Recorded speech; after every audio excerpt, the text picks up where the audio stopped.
का हो? एगो गीत गाओ ना।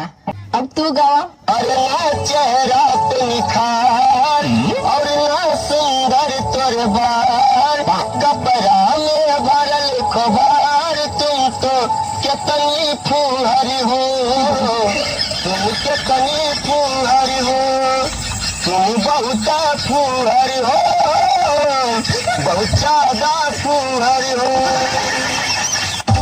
ऐसा कौन सा गाना गाया जिससे इन्हें गुस्सा आया?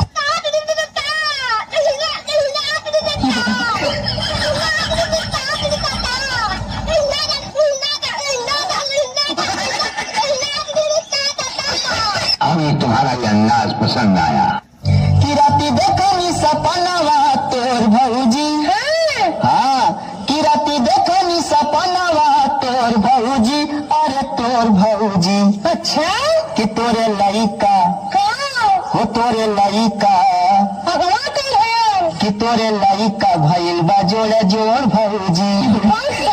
हाँ हो तोरे लइका भइल बा जोड़े जोड़ भौजी।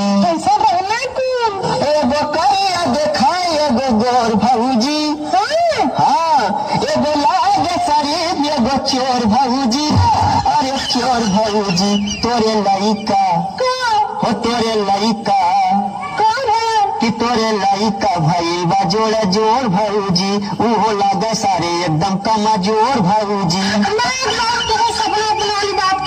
हम कहीं दूसर पर देखला है।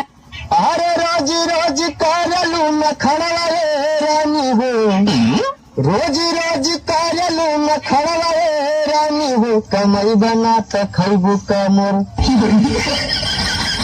ऐसे खड़ा रानी हो, कमई बना त खैबू का फड़वा रानी हो।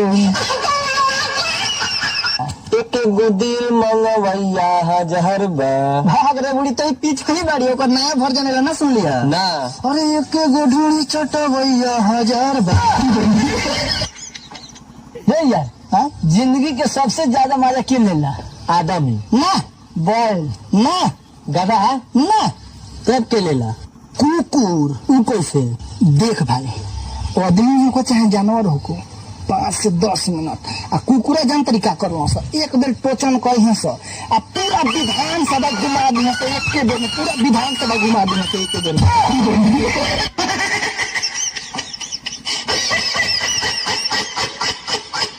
माहौल जब गर्म होके, माहौल जब गर्म होके गर्मे में अगर गर्म चीज परोसल जा तो पानी छोड़ेला।